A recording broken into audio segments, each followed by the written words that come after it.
Bursting their banks and inundating towns, more rivers across Central Europe have been unable to deal with a deadly deluge of heavy rain from the worst flooding in at least 2 decades.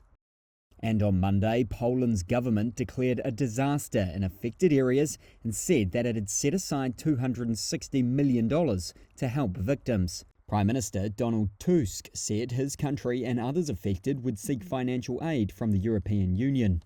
The southern Polish town of Kłodzko was still inundated with water on Monday, after border areas between the Czech Republic and Poland were hit hard over the weekend. Surging water levels collapsed some bridges, forced evacuations, and left a trail of destruction. And in Nysa, swollen rivers caused a hospital to evacuate its patients, including pregnant women and elderly people in rafts. The country's education minister said 420 schools had been closed across 4 provinces. Water levels in some parts of Poland were not expected to peak until Wednesday.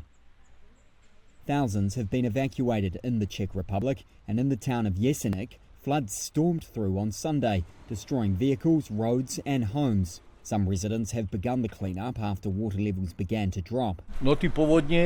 This man saw water as high as 2 meters running through the street. He says his house may need to be taken down and the telephone lines are not working. Water and electricity are also out. Devastating impacts have also been felt in eastern Romania, where villages and towns were submerged. Countries along the Danube River, including Slovakia and Hungary, were also on watch as levels were expected to rise. Budapest has declared 12,000 soldiers are on standby to respond.